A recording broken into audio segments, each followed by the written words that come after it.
Hello guys, कैसे हैं। बूढ़ी चिड़िया ने बताया बुढ़ापे में औलाद साथ क्यों छोड़ देती है। यह कहानी सबको सुननी चाहिए। जो आज छोटा है वो कल जवान होगा और एक दिन बूढ़ा भी वो होगा। बुढ़ापा सब पर आता है। एक जंगल में घना एक पेड़ था बरगद का, जिस पर बहुत सारे पक्षी रहा करते थे। अब उस पे तरह तरह के पक्षी रहते थे, तो जो जहाँ रहता है उस जगह से उसे लगाव हो जाता है। और इसी तरह से उस जंगल में जो पशु पक्षी थे उन्हें भी वहाँ से लगाव हो गया था। बरगद के पेड़ पे जो चिड़िया रहती थी, जब बारिश नहीं हुई, जंगल में सूखा पड़ गया, तो सारी चिड़िया पेड़ छोड़कर चली गई दूसरे स्थान पर।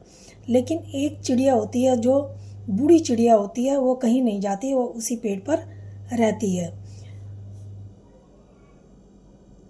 वो पेड़ भी काफ़ी सूख गया होता है, तो एक बार ही सब चिड़िया वापस मुड़ के आती हैं उस चिड़िया को लेने के लिए और बोलती हैं कि ये पेड़ अब छोड़ दो, चलो हमारे साथ दूसरी जगह, क्योंकि इस पर अब एक भी पत्ता नहीं बचा है और ये जर्जर हो गया और किसी भी टाइम सूख गया और सूख कर गिर सकता है।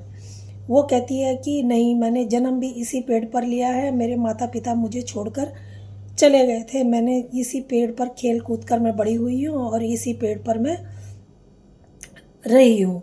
अब यही मेरा घर है, मैं इसे अकेले इस तरीके से जर्जर हालत में छोड़कर कहीं नहीं जाऊँगी, मैं यहीं पे रहूँगी। और उसने साफ मना कर दिया।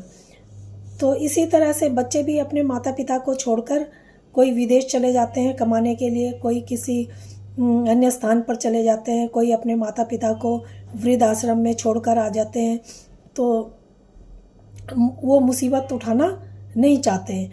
तो लेकिन संतान को ये नहीं पता होता कि हमारे माता पिता ने हमें पाल पोस कर हमारे लिए कितनी परेशानियां उठाकर हमें यहाँ तक पहुँचाया है। तो और अब उनको बुढ़ापे का सहारा, उनकी लाठी बनना चाहिए। तो इसी तरह वो पेड़ भी छोड़कर बूढ़ी चिड़िया जाना नहीं चाहती थी, सबके कहने पर भी। अब वो चिड़िया कहती है कि मैं नहीं जाऊंगी बिल्कुल भी, वो हट कर लेती है। अब सब चिड़िया मिलके इंद्रदेव के पास जाती हैं और इंद्रदेव से कहती हैं कि एक बूढ़ी चिड़िया है जो वो वृक्ष छोड़ के बरगद का जाना नहीं चाहती है, और वो वृक्ष अब टूटकर किसी भी समय गिर सकता है और वो भी उसके साथ मर सकती है।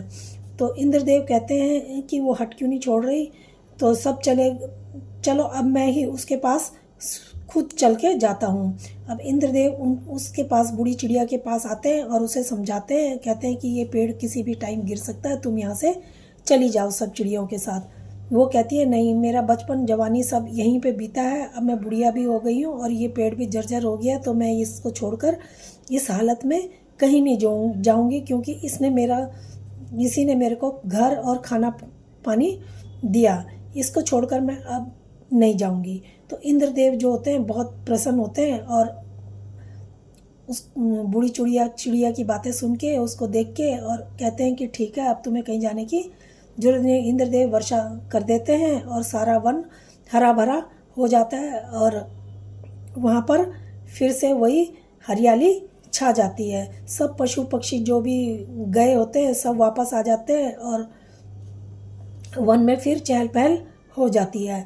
अब बूढ़ी चिड़िया का बहुत आदर सम्मान होता है, सब चिड़िया मिलकर बूढ़ी चिड़िया की खूब सेवा करती हैं, उसको वहीं पर खाना ला के भी देती हैं और वो बूढ़ी चिड़िया वहाँ पर सुख से रहने लगती है। इससे हमें ये शिक्षा मिलती है कि अपनों का साथ नहीं छोड़ना चाहिए, खासकर जिन्होंने हमें जीवन दिया है, जो हमारे जीवन दाता हैं। उन्होंने पाल पोस कर हमें इतना बड़ा किया और हमें उनका सहारा बनना चाहिए। तो दोस्तों, आपको ये कहानी कैसी लगी? अगर अच्छी लगी हो तो प्लीज़ लाइक और सब्सक्राइब जरूर करना। धन्यवाद।